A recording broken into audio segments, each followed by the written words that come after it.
இந்தியாவில் கல்வியில் நம்பர் 1 மாநிலம் எது என்றால் தமிழ்நாடாக இருக்கிறது. பெண்கள் அதிகம் பேர் படிச்ச மாநிலம் எதுன்னா தமிழ்நாடா இருக்கு. பெண்கள் எத்தனை பேர் அதிகமாக PhD படிச்சாங்கன்னு கேட்டா தமிழ்நாடு முதல் மாநிலமாக இருக்கிறது. அதிக பெண் தொழில் முனைவோர்களை கொண்ட மாநிலம் எது என்று கேட்டால் தமிழ்நாடாக இருக்கிறது. இது பொறுத்துக்க முடியாம திமுகவை ஒழிக்கணும், திமுக இல்லாம ஆக்கிடணும்னு நிறைய பேர் வராங்க. தாராளமா வரலாம். எங்கள் கழகத்தின் தலைவர் ஆசிரியர் சொல்லுவாரு, ஓட்டு போடுற வயசு, கட்சி ஆரம்பிக்கிற வயசு, புத்தி சுவாதீனம் இருக்க யாருனாலும் கட்சி ஆரம்பிக்கலாம். அதனால இவங்க எல்லாரும் ஆரம்பிக்கலாம், ஒரு பிரச்சனை இல்ல. ஆனா ஆரம்பிச்ச எல்லாருக்கும் யார் எதிரின்னு கேட்டா திமுக. நடிகருக்கு யார் எதிரி? திமுக. ஒர்க் ஃப்ரம் ஹோம் பாக்குறவங்களுக்கு யார் எதிரி? திமுக. அதிமுக யார் எதிரி? திமுக. பிஜேபி ஒழிச்சறணும் திமுகவை. எல்லாரும் வந்து நிக்கிற போது அவங்க சொல்லக்கூடிய ஒரு விஷயத்தை நம்ம நுட்பமா பார்க்கணும்.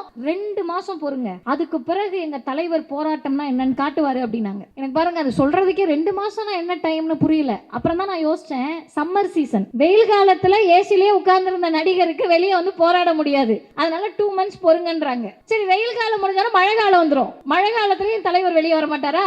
வெயில்ல வரமாட்டேன், மழையில வரமாட்டேன்.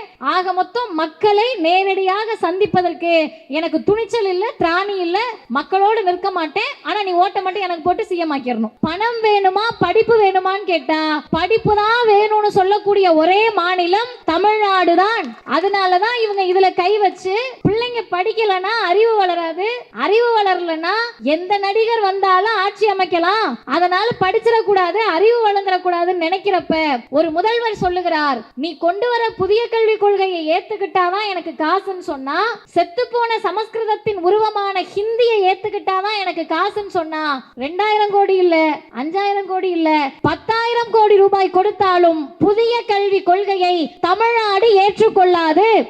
மோடி என்ன பண்ணாருன்னா, போன வருஷம் கேஸ் கொடுத்தாரு, கேஸோட காசு குறைச்சாரு. அது எப்படின்னு கேட்டா, என்ன விட உங்க எல்லாருக்கும் ஆடி தள்ளுபடி பத்தி தெரியும். சேலையோட விலை உண்மையான விலை 600 ரூபாயா இருக்கும். உங்க என்ன பண்ணுவாங்கன்னா, ஆடி ஆஃபர் உங்களுக்கு நாங்க 800 ரூபாய்க்கு தரோம் அப்படின்வாங்க. உடனே நம்ம ஆட்களுக்கு உண்மையான விலை தெரியாதுல்ல, 1000 ரூபாய் சேலையை 800 ரூபாய்க்கு தராங்கன்னா பெரிய விஷயம்னு போயிடுவோம். அதே போல மோடி என்ன பண்ணாருன்னா, 1200 ரூபாய்க்கு சிலிண்டரை வித்து அதை குறைச்சு 100 ரூபாய் குறைக்கிறேன், உங்களுக்கு மகளிர் தின ஆஃபர் அப்படின்னாரு. ஆனா இந்த முதல்வர் என்ன தெரியுமா பண்ணாரு, அடுப்படியிலேயே பொம்பளைங்க கடைசி வரைக்கும் இருக்கணும்னு நினைச்சுக்கிட்டு இருக்கியா? என் பெண்கள் அடுப்படியில் இருக்க வேணாம், சகோதரிகளே ஆட்டோ ஓட்டுங்கள், சுயமாக இருங்கள், பொருளாதாரத்தில் முன்னேறுங்கள்னு முதற்கட்டமாக 100 ஆட்டோக்களை, பிங்க் ஆட்டோக்களை கொடுத்து பெண்கள் இன்றைக்கு ஆட்டோ ஓட்டுநர்களாக தங்கள் பொருளாதாரத்தை தாங்களே பார்த்து கொள்ளட்டும் என்ற நிலைக்கு தமிழ்நாடு உயர்த்தி இருக்கு. இதெல்லாம் ஒரு சாதனையா அப்படின்னு உங்களுக்கு நாளைக்கு வந்து வாட்ஸ்அப்ல கேட்பாங்க. முக்கியமான செய்திகளை சொல்லி நான் முடிக்க நினைக்கிறேன். அருமை சகோதரிகளே, ஏன்னா நிறைய சகோதரிகள் தான் இருக்கீங்க, கடைசி வரைக்கும் என்னோட கண்ணுக்கு தெரியுறீங்க. இந்த நிகழ்வில் நான் பார்த்த, பிரமித்த அல்லது பூரித்த அல்லது விரும்பிய ஒரு 3 செய்திகளை முன்னாடி சொல்லிடுறேன். நிகழ்வுக்கு வந்த உடனே நான் பார்த்தேன், எல்லாருமே ரொம்ப சோர்வாக இருந்தீங்க. உங்களுடைய சோர்வுக்கு காரணம், அமர்ந்திருக்கக்கூடிய ஒவ்வொருவருமே உழைக்கக்கூடிய மக்கள். சென்னை என்று எடுத்துக்கொண்டால் அதில் உழைக்கக்கூடிய மக்கள் வரிசையில் முதல் வரிசையில் இருக்கக்கூடிய மக்கள் தான் இங்கே அமர்ந்திருக்கக்கூடிய சகோதரிகள். அதனால எல்லாம் சோர்வா இருந்தீங்க. பொதுவாக இப்படி சோர்வா இருக்கிறப்ப மற்ற இயக்கங்களில், அதாவது நமக்கு எதிரணியில் இருக்கக்கூடியவர்களோ அல்லது மற்ற எதிர்கட்சியில் இருக்கக்கூடியவர்களோ உற்சாகப்படுத்துவதற்காக ஏதாவது சினிமா பாட்டு பாடுவாங்க, டான்ஸ் ஆடுவாங்க. நீங்கள் எப்போது உற்சாகம் அடைந்தீர்களோ, நான் இன்னைக்கு தான் பார்க்குறேன், உங்களுடைய மாவட்ட கழக செயலாளர் உள்ள வந்த உடனேயே உட்கார்ந்திருந்த மக்களும் பாதி பேர் எழுந்து மகிழ்ச்சி அடைந்தீர்கள். ஆனால் நான் என்ன நம்புறேன்னு சொன்னா, இந்த உற்சாகத்திற்கும் மகிழ்ச்சிக்கும் காரணம் தனிப்பட்ட அண்ணன் சிற்றரசு என்ற நபர் அல்ல, அவர் செய்யக்கூடிய செயலால், அவர் இருக்கக்கூடிய இயக்கத்தால், அவர் ஏற்றுக்கொண்ட கொள்கையால் இந்த வரவேற்பு கிடைக்குது. 2வது, இதை நான் சொல்லலாமான்னு தெரியல, எத்தனை பேர் நோட் பண்ணியிருக்கீங்கன்னு தெரியல. ஒருவேளை நான் கட்சிக்குள்ளேயே இருந்தால் அதை சொல்ல முடியாது, அது வேற உள்கட்சி அரசியலாகலாம். நான் திராவிடர் கழகனால தாராளமாக சொல்லலாம். பொதுவாக இந்த இன்றைக்கு இருக்கக்கூடிய இளைஞர்கள் அல்லது பெண்கள் யாரா இருக்கட்டுமே, அம்மாமார்கள்லாம் இருக்கீங்க, பாட்டி வயசுல இருக்கவங்க எல்லார் கையிலையும் ஏதாவது ஒரு பச்சை குத்தி இருப்பீங்க, அப்படித்தானே பாட்டி? ஏதாவது ஒன்று இருக்கும். ஆனால் நிறைய பேர் என்ன பண்ணுவாங்கன்னா, அவங்களுடைய கணவர் பெயர், பெரும்பாலான ஆண்கள் மனைவி பெயரை போடுற அளவிற்கு இல்லை. இப்போ கொஞ்சம் பேர் ட்ரெண்ட் ஆகிட்டு இருக்கு. சில பேர் என்னன்னா அந்த கடவுள் நம்பிக்கை இருக்கவங்க கடவுள் பேரை பச்சை குத்திருப்பாங்க. சில பேர் என்னன்னு பார்த்தீங்கன்னா பிடிச்ச அந்த படம் ஏதாவது ஒரு பிக்சர் இருக்கும். ஆனால் நான் வந்த உடனேயே பார்த்துட்டு அன்பண்ணன்ட்ட கேட்டான்னா ஒரு பேர் என்னன்னு கேட்டேன். அண்ணன் SMK அண்ணாதுரை அவர்கள் கையில் வந்து மு கலைஞர் கருணாநிதி அப்படின்னு பச்சை குத்திருக்காரு. அது என்ன அப்படின்னு கேட்டிங்கன்னா, இங்கே நான் எப்படி பார்த்தேன்னா அவர் கையை இப்படி தான் வச்சு உட்காந்துருந்தாரு. பேசுகிறப்ப கையை நீட்டி ரொம்ப உணர்ச்சி வசப்பட்டு கலைஞருடைய பெயரையும் முதல்வருடைய பெயரை சொன்னால் நான் திரும்பி பார்த்தா அது பெருசாக இருக்குது. ஃபுல்லாக லென்த்தாக கை ஃபுல்லாக அவர் கையை நல்ல நீளமாக தான் இருக்குது. மு கலைஞர் மு கருணாநிதினு இருக்குது. இந்த உணர்வை இப்படிப்பட்ட தோழர்கள் இருக்கின்ற வரை திராவிட முன்னேற்ற கழகத்தை யாரும் அசைக்க முடியாது அப்படின்றதான் அதனுடைய செய்தி. மூணாவது என்ன அப்படின்னு பார்த்தீங்கன்னா, எல்லாரும் மகளிர் உட்கார்ந்துருக்கீங்க. உங்கள் எல்லாருக்கும் இருக்கக்கூடிய பிரச்சனை அவசரம் என்ன அப்படின்னா, இரவில் போய் நீங்கள் தான் சமைக்கணும். அண்ணனுங்க என்னோட பெரியப்பா சித்தப்பா வயசில் இருக்கவங்க யாருமே இன்னும் 10 மணி வரைக்கும் கூட்டம் நடந்தால் கூட பேசுவாங்க, கேட்பாங்க. பின்னாடி நான் பேசிக்கிட்டு இருக்கேன்னு பொருட்படுத்தாமல் கூட பேசுகிற அளவிற்கு அவர்கள் எல்லாருமே ஆண்களுக்கு பிரச்சனையே கிடையாது. ஆனால் உங்கள் எல்லாருக்கும் என்ன பிரச்சனைனா, 10 மணி ஆனாலும் சரி 9 மணி ஆனாலும் சரி உட்கார்ந்துருக்க என் அம்மாவும் என் அக்காவும் என் தங்கச்சியும் என்னுடைய ஒத்த வயதில் இருக்கக்கூடியவர்கள் ஒருவேளை திருமணம் ஆயிருந்தா நீங்க தான் போயிட்டு அந்த ராக்கெட்டை விடணும். என்ன ராக்கெட்டு? தோசை உருளணும், இட்லி சுத்தணும், இது எல்லாத்தையும் நீங்க தான் செய்யணும். அப்படி எல்லா வகையிலும் அடிமைப்பட்டு கிடந்து நீ படிக்கக்கூடாது, சத்தமா பேசக்கூடாது, அழுகலாமான்னு கேட்டா அழுதா வீடு விளங்காது. சரி சத்தமா சிரிக்கலாம்னா பொம்பளை பிள்ளை மாதிரி சிரி, கழுக்குன்னு சிரிக்காத. சோகமாக இருக்கலாம்னா இப்படி மூஞ்சி வச்சுட்டு இருந்தேன்னா வீடு எப்படி வழங்கும்? இப்போ நான் என்னதான் பண்ணுறது அப்படின்னு நினைக்கக்கூடிய அளவிற்கு பெண்களை எல்லா வகையிலும் அடிமைப்படுத்தி இருந்த ஒரு சமூகத்தில் இந்த திராவிடம் எதை செய்தது அப்படின்னா, நீங்கள் வெளியே வாங்கம்மா, கூட்டம் கேளுங்கம்மா, உங்கள் அறிவை வளர்த்துக்கங்கம்மா, வந்து ஜம்முன்னு உட்காருங்கம்மான்னு உட்கார வச்சப்ப முன்வரிசையில் அந்த அக்கா பேர் எனக்கு தெரில, கண்ணாடி தலையில் போட்டிருக்கவங்க பேசுறாங்க. முதல்வருடைய பெயரை சொன்னோன்னு அந்த அக்கா பயங்கரமா வைப் ஆகி விசிலடிக்க ஆரம்பிச்சிட்டாங்க. அது உண்மையாகவே இதெல்லாம் ஒரு விஷயமா அப்படின்னு பொதுவாக இருக்கக்கூடிய பெண்கள் நினைக்கலாம். நினைச்சு பாருங்க, நம்மளை கூட்டிட்டு போன இடம் தேட்டரு, கோவில், கல்யாண வீடு, காதுகுத்து வீடு தான். இது எல்லாமே எதுக்குன்னு கேட்டால், நீ வாய் பேசக்கூடாது, அடிமையா இருன்னு சொல்லக்கூடிய இடங்கள். அந்த இடத்தெல்லாம் விட்டு வந்து கருத்தியலாக நமது தலைவர்களையும் கொள்கையையும் முன்னிறுத்துகின்ற போது எதை பற்றியும் கவலைப்படாமல் நாங்கள் கொண்டாடி மகிழ்வோம்னு சொல்லக்கூடிய அறிவு சார்ந்த கூட்டத்தை, பெண்களை தமிழ் சமூகத்தில் வார்த்தெடுத்திருக்கிறோம் என்றால் அதற்கு காரணம் இந்த திராவிடர் இயக்கமும் தலைவர் தந்தை பெரியாரும் நமக்கான பல சட்டங்களை கொண்டு வந்த முத்தமிழறிஞர் கலைஞருமாக தமிழ்நாடு வளர்ச்சி பாதையில் சென்றிருக்கிறது. சரி, எல்லாம் சரிங்க. எதுக்கு முதல்வரோட பிறந்த நாள் மார்ச் 1ஆம் தேதி முடிஞ்சிருச்சு. இன்னைக்கு மார்ச் 31, ஒரு மாதம் முடிஞ்சிருச்சு. நாளைக்கும் எனக்கு தெரிஞ்ச அண்ணன் இன்னும் ஒரு வாரத்துக்கு மேலே நிகழ்ச்சிகள் வச்சிருக்காருன்னு நினைக்கிறேன். இங்கு மட்டும் கிடையாது, தமிழ்நாடு முழுவதும் கொண்டாடுறாங்கம்மா. இப்போ நீங்கள் பொதுவாக இருக்கிறவங்களுக்கு கேள்வி வரணும், 1ஆம் தேதி முடிஞ்ச பிறந்த நாள் என்னத்துக்கு 31ஆம் தேதி வரைக்கும் கொண்டாடுறீங்கன்னு. எதுக்கு தெரியுமா கொண்டாடுறோம்? முதல்வர் என்ற அந்த தனிப்பட்ட நபரை பற்றி பேசுறதுக்கோ, அவரை புகழ்வதற்கோ, அவரை பற்றி மட்டுமே பேசுவதற்கு கிடையாது. தமிழ்நாடு தலை நிமிர்ந்து நிற்கிறது என்றால் அதற்கு காரணம் இந்த முதலமைச்சர் என்பதை உங்ககிட்ட சொல்றதுக்கு தான். அப்படி என்னங்க செஞ்சுட்டாங்க? எதுக்கு எடுத்தாலும் திராவிடம்ன்றீங்க, பெரியார்ன்றீங்க, அண்ணான்றீங்க, கலைஞர்ன்றீங்க, முதல்வர்ன்றீங்க. என்ன செஞ்சிட்டீங்கன்னா, அருமை தோழர்களே, கடைசி வரிசையில் இருக்கக்கூடியவர்கள் வரைக்கும் கேட்டுக்கங்க. இங்க முன் வரிசையில் 2 தோழர்கள், என் அம்மா வயசுல எங்க அப்பா வயசுல ஒருத்தவங்க உட்கார்ந்துருக்காங்க. முதல் வரிசையில் அவர்கள் தான் இருக்கிறார்கள். பல ஆண்டு காலமாக உடலில் இருக்கக்கூடிய குறைபாடை வைத்து உனக்கு ஊனம், நீ செவிடு, குருடு அப்படின்னு அவங்களுடைய மனசு சங்கடப்படும்னு கொஞ்சம் கூட நினைக்காமல் பேசிய, அவர்களுடைய சுயமரியாதைக்கு இழுக்கான சொற்களை எல்லாம் சொல்லி கொண்டிருந்த போது ஒரு மனிதநேயமிக்க தலைவருக்கு கவலை வந்தது. அவர்களுக்கான சுயமரியாதையை கொடுக்க வேண்டும் என்று மாற்றுத்திறனாளிகள் என்று அழைத்தவர் முத்தமிழறிஞர் கலைஞர் அவர்கள். இன்றைக்கு அவருடைய மகனாக மட்டுமில்லாமல் இவர்களுடைய மகனாகவும் இருந்து முதலமைச்சர் சொல்லுகிறார், ஊராட்சிகளில் உங்களுக்கான இடம் ஒதுக்கப்படும் என்று வரலாற்றில் சொன்னவர் தமிழ்நாட்டினுடைய முதலமைச்சர் முத்துவேல் கருணாநிதி ஸ்டாலின் தான். இரண்டாவது, இங்க நிறைய பேர் நின்றுட்டு இருந்தீங்க, ஒரு குட்டி தம்பி நின்றுட்டு இருந்தான், அவன் இருக்கானா அது ஓடிட்டானான்னு தெரியல. இன்னைக்கு இந்த பிள்ளைங்கள்லாம் வந்து நின்று கேட்டுட்டு இருக்குங்கல்ல, இந்த சின்ன பிள்ளைங்க 2 காரணத்துக்காக வந்திருப்பாங்க. ஒன்று, நான் பல ஊர்களில் போய் பார்க்குறப்ப இத்தினூண்டா இருக்கும், ஆனால் உனக்கு எந்த கட்சின்னு கேட்டால் திமுகன்னு சொல்லும். அந்த பிள்ளைங்க திமுக கூட்டத்தில் வந்து உண்மையாகவே ஆசையாக உட்காந்து ஆணி கேட்டுட்டு இருக்குங்க.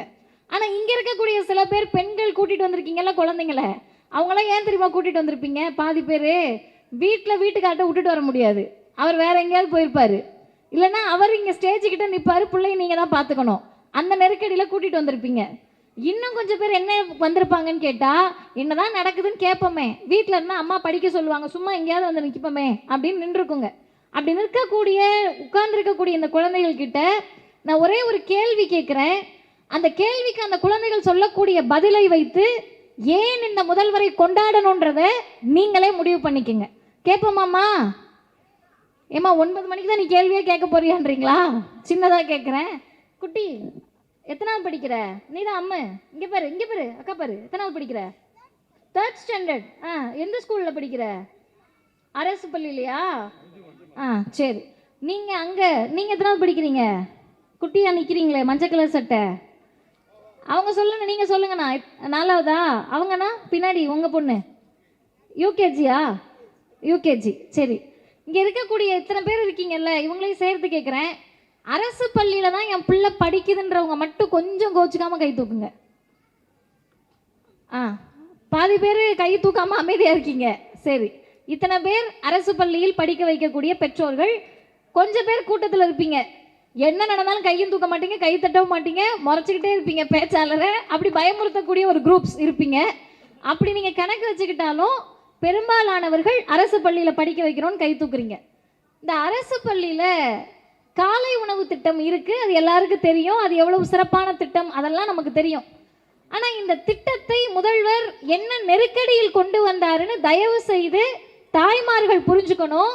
காலை உணவு திட்டத்தை தமிழ்நாட்டின் முதலமைச்சர் கொண்டு வந்து கொஞ்ச நாள் ஆன உடனே நம்ம ஆட்களுக்கு அதோடைய சிறப்பு புரியலை, அருமை புரியலை, முதல்வரை கொண்டாடணும்னு தமிழ்நாட்டில் இருக்கக்கூடிய பெரும்பான்மை மக்கள் நினைக்கல. ஆனால் இந்த காலை உணவு திட்டத்தை யாருக்கு எரிஞ்சதுன்னு சொன்னீங்கன்னா, யாருக்கு வலித்ததுன்னு சொன்னால், தினமலர்ன்ற ஆரிய பத்திரிகைக்கு வலிச்சுது. அவங்க முதல் பக்கத்தில் போட்டாங்க, உழைக்கக்கூடிய நம் வீட்டு பிள்ளைகள் தான் அரசு பள்ளியில் படிக்கும், ஏழை எளியவர்கள் வீட்டு பிள்ளை தான் அரசு பள்ளியில் படிக்கும், பிற்படுத்தப்பட்ட மிகவும் பிற்படுத்தப்பட்ட பட்டியலின மக்கள் வீட்டு பிள்ளைங்க தான் அரசு பள்ளியில் படிக்கும். நான் இன்னமும் உங்களுக்கு புரியுற மாதிரி சொல்லணும்னா, நம்மை போன்ற ஏழை எளிய நடுத்தர வர்க்க பிள்ளைகள் தான் அரசு பள்ளியில் படிக்கக்கூடிய குழந்தைகளா பெரும்பாலும் இருக்காங்க.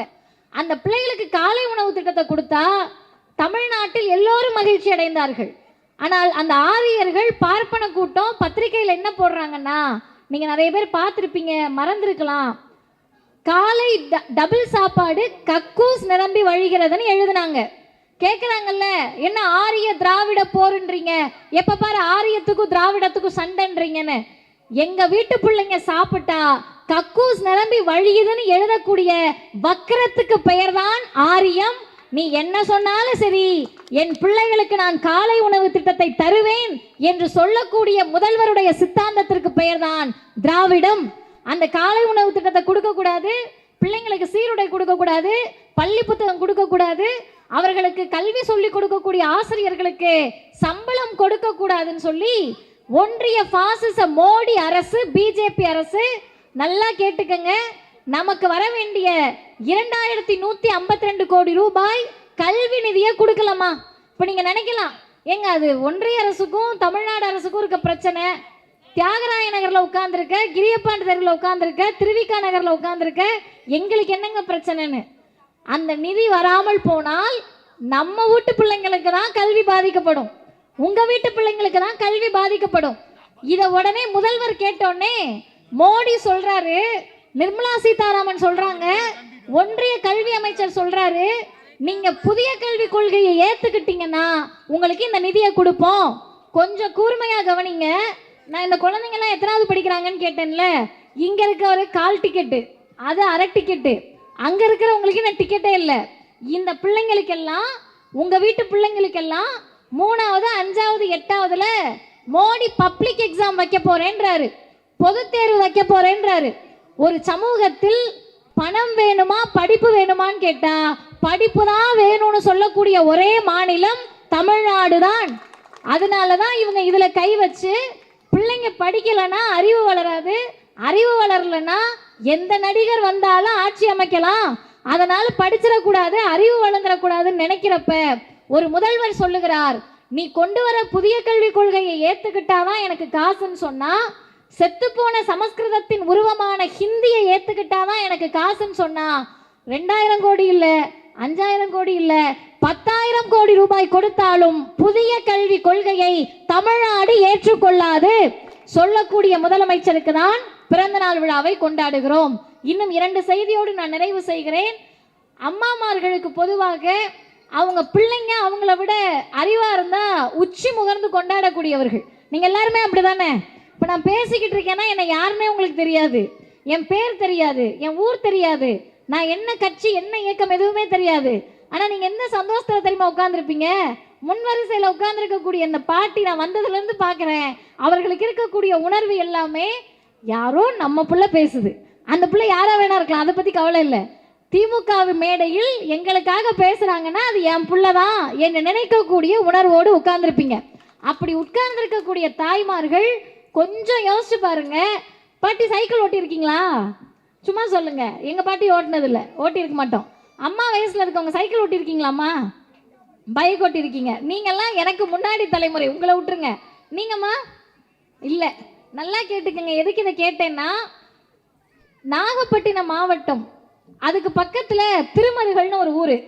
என் கூட நான் கூட்டத்துக்கு, எங்கள் திராவிடர் கழக கூட்டத்துக்கு போனப்போ ஒரு ஆசிரியர் ஒருத்தவங்க என் கூட காரில் வராங்க.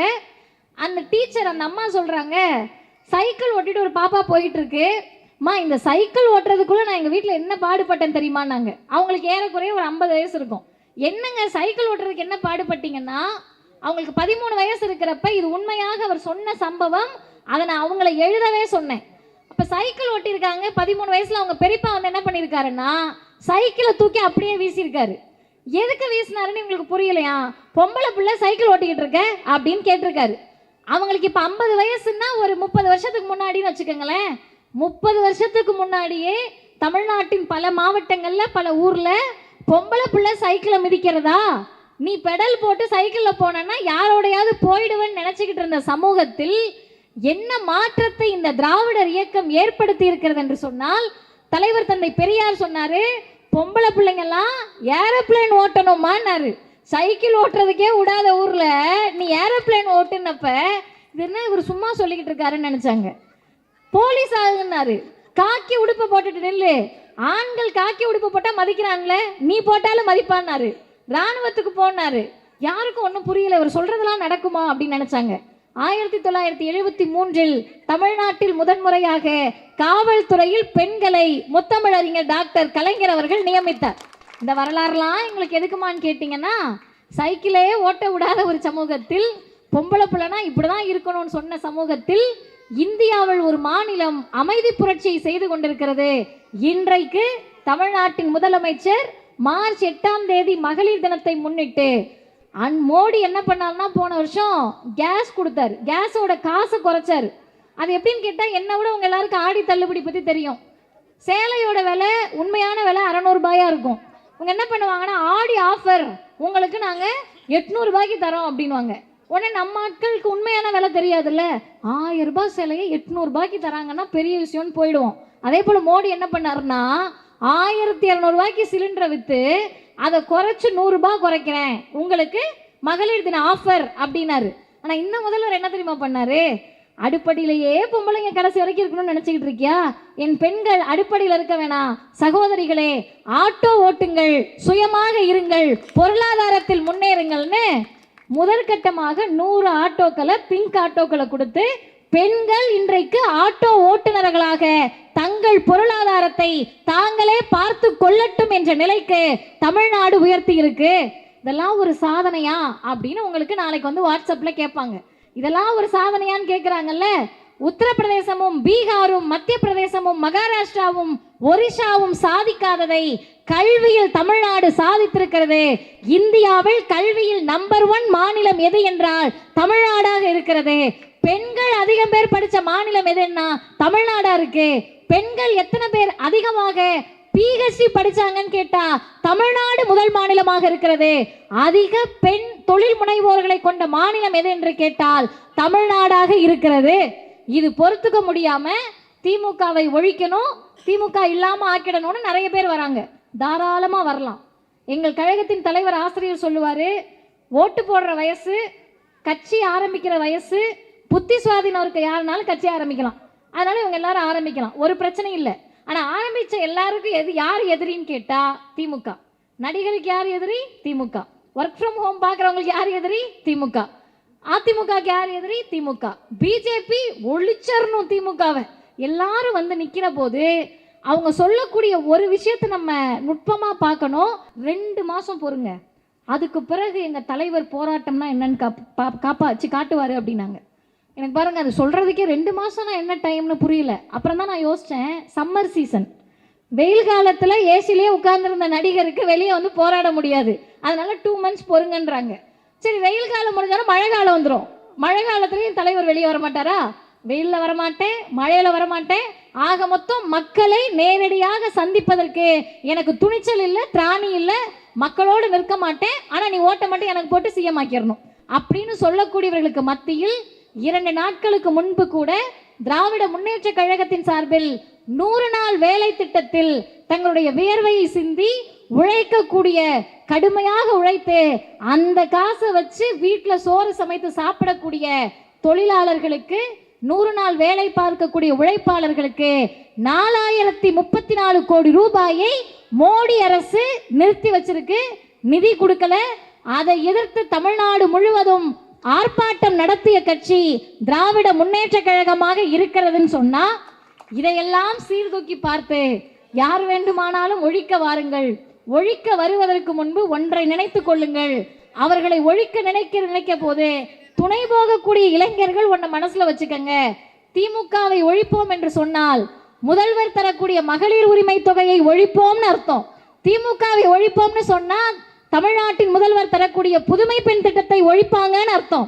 திமுகவை ஒழிப்பார்கள் என்று சொன்னால் தமிழ்நாட்டின் முதலமைச்சர் தரக்கூடிய தமிழ் புதல்வன் திட்டத்தை ஒழிப்பார்கள் அர்த்தம். திமுகவை ஒழிக்க போகிறோம் என்று சொன்னால் தமிழ்நாடு அரசு கொடுக்கக்கூடிய நான் முதல்வன் திட்டத்தை ஒழிப்பார்கள் அர்த்தம்.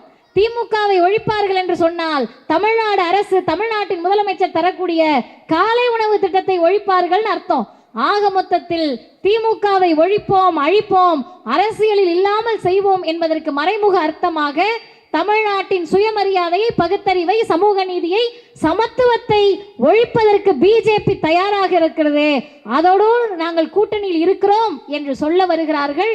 நீங்கள் எத்தனை பேர் சொன்னாலும் சரி, யார் எதிரியாக நின்றாலும் சரி, மக்கள் திராவிடத்தின் பக்கம் நிற்கிறார்கள். திராவிடம்தான் வெல்லும் என்று சொல்லி நிறைவு செய்கிறேன். வாய்ப்புக்கு நன்றி, வணக்கம்.